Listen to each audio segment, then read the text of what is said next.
Wait, I have a question. Why does the Bible describe heaven with earthly things? Have you ever noticed something strange about the way the Bible describes heaven?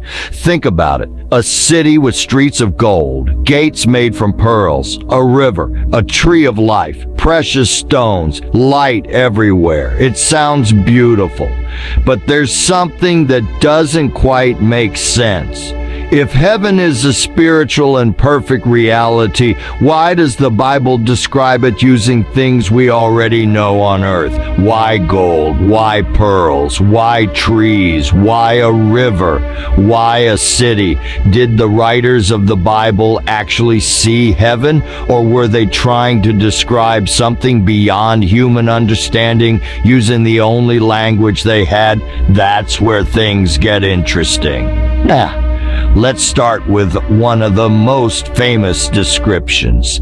In Revelation 21, John describes a magnificent city called the New Jerusalem. The city is associated with gold. Its streets are described as being like pure gold. Its gates are described as pearls.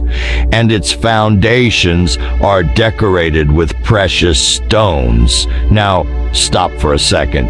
Imagine trying to describe something you've never seen before. You don't have the vocabulary for it. What would you do? You'd probably compare it to things you already understand, and that might be exactly what John is doing. But why gold? Gold has always been associated with wealth, beauty, and value. So when the Bible describes something as being made of pure gold, perhaps the point isn't that heaven literally needs gold as construction material. Maybe the image is saying this place is beyond anything of earthly value. Think about it. On earth, people protect gold. They lock it away. They fight over it. They measure wealth by it. But in Revelation's description, gold is almost ordinary. It's used like a common building material. And that creates a fascinating picture. What humans consider extremely valuable on earth is almost insignificant in heaven. What about the pearly gates? Then we get the famous pearly gates. But there's something interesting here. Revelation 21:21 describes each gate as being made from a single pearl.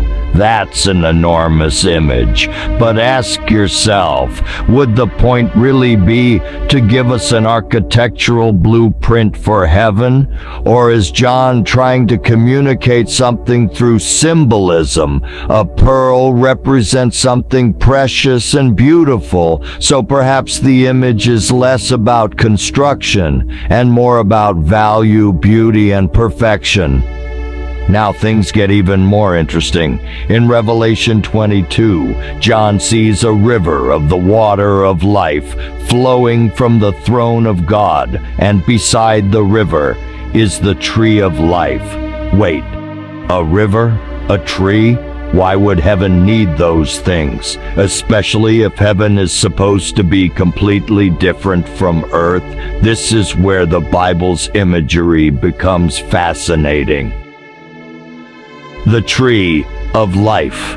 If the tree of life sounds familiar, it should. The first time we hear about it is in Genesis. The Garden of Eden contains the tree of life. And then, near the end of the Bible, the tree of life appears again in Revelation. That's not an accident. The Bible begins with humanity in a garden and ends with a restored creation containing the tree of life. So perhaps the message isn't simply heaven looks like a garden.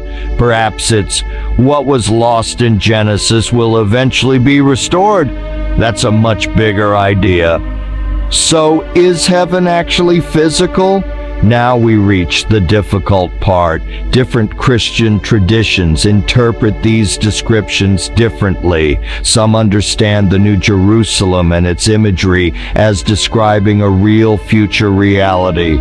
Others emphasize the symbolic meaning of the images, and some believe the final biblical picture involves both physical and spiritual dimensions. The Bible itself uses incredibly vivid imagery, but it doesn't give us a modern scientific explanation of what heaven physically looks like. And that's important because sometimes we make the mistake of treating poetic or symbolic descriptions like an architectural diagram. John had a problem. Think about John for a moment. According to Revelation, he is being shown visions of things beyond ordinary human experience. Now imagine trying to explain something you've never seen before to people who have never seen it either. What words would you use? You might say, "It looked like gold.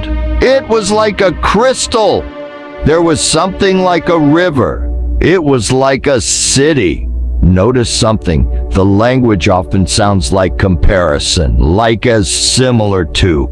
It's as if John is saying, "I don't have ordinary words for what I'm seeing, so let me give you an image you can understand."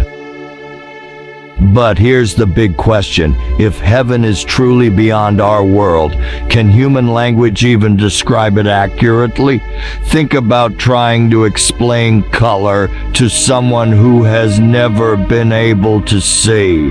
You could use thousands of words, but none of them would actually give that person the experience of seeing color. Maybe descriptions of heaven work in a similar way. Perhaps the biblical writers weren't giving us a complete photograph of heaven.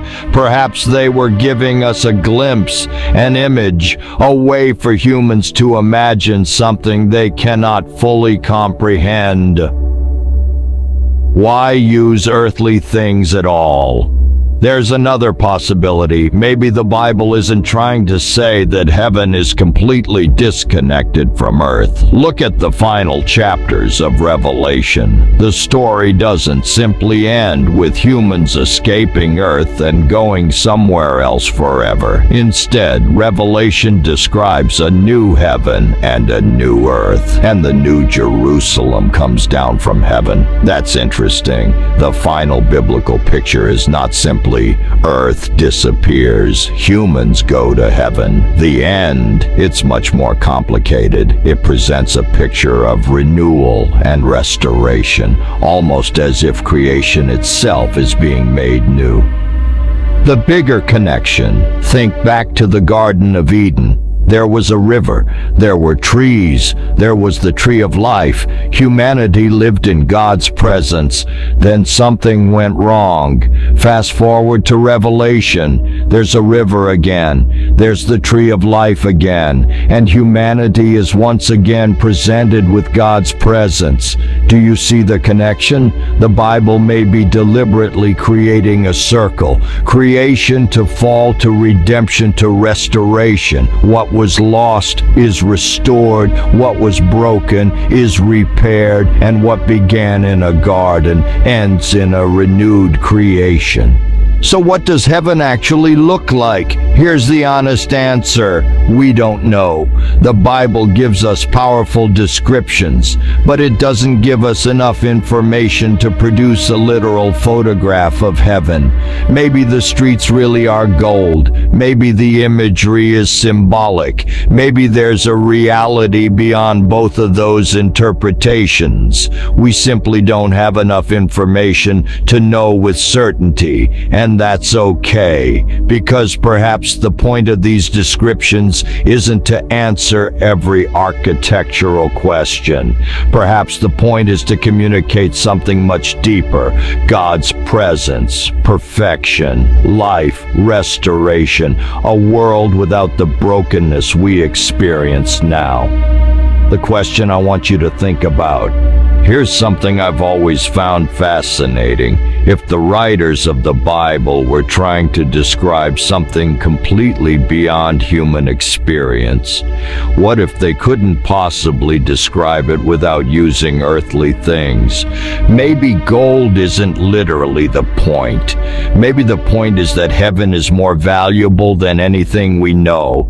Maybe the river isn't just about water. Maybe it's about life. Maybe the tree isn't simply a tree. Maybe it's about restoration. And maybe the city isn't simply a city. Maybe it's a picture of humanity finally living in God's presence. Ending.